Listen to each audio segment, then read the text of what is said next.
नारद जी कह रहे हैं, नलकूबर मणिग्रीव जो कुबेर के पुत्र हैं, उनसे कह रहे हैं कि शरीर के को तुम अपना समझते हो, ये शरीर किसका है? इस बात को कह नहीं सकते। किम अन्नदातु,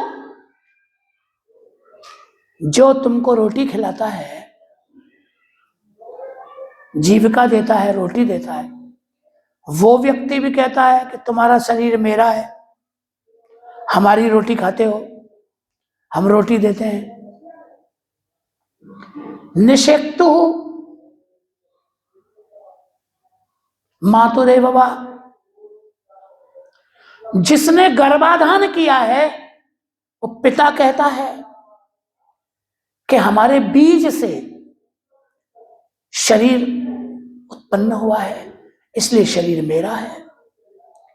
मातुहु, मां कहती है कि हमने 10 महीने गर्भ में रखा है, इसलिए हमारा है, हमारा है। कोई बलवान आ गया, ताकतवर व्यक्ति आ गया और उसने बंदूक लगा दी और कहा बोलो, हम कहेंगे वो करोगे कि नहीं? तुम तुरंत कहे भैया ये शरीर आपका है, आप जो कहोगे कर देंगे, मारो मती। तो बलवान व्यक्ति शक्ति से अधीन कर लेता है शरीर को। क्रेतु, किसी ने खरीद लिया है शरीर को। नौकरी करते हो तो कंपनी ने हमारा शरीर खरीदा है कि नहीं? 10 से 5 तो ड्यूटी पे जाना ही पड़ेगा। और जो कंपनी का मालिक है वो कहता है हम तनख्वाह देते हैं, हमने खरीदा है तुमको, इतनी देर तो हम कहें वही करना पड़ेगा तुमको। तो शरीर उसका हो गया उतनी देर के लिए। पति कहता है पत्नी का शरीर मेरा है, पत्नी कहती है पति का शरीर मेरा है। अरे जाने दो, अग्नि ही,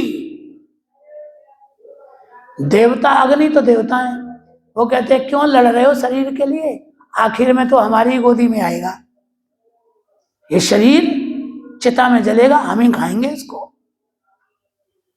अग्नि कह रहे हैं हमारा है। शुनः, देखो नारद जी कहते हैं कई बार गांव के कुत्ते भी कहते हैं कि शरीर मेरा है। कोई बढ़िया हमारे जैसा मोटा ताजा निकले ना, तो गांव के कुत्ते सोचते हैं यार यदि ये यहीं मर जाए तो हमारा भंडारा हो जाए, यदि ये मर जाए यहां तो यहां तो इसका कोई है नहीं बेटा बेटी कुछ, तो अंतिम संस्कार तो मिलेगा नहीं। तो गांव के कुत्ते भी हमारे शरीर पे अपना हक जमाते हैं। तो हमारे सामने शरीर के इतने दावेदार मौजूद हैं,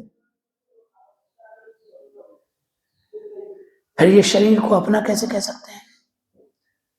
लेकिन हम शरीर को ही मैं कहते हैं, और ये मेरे, ले शरीर ही तुम्हारा नहीं है तो ये तुम्हारे कहां से हो जाएंगे, शरीर के संबंधी कहां से हो जाएंगे?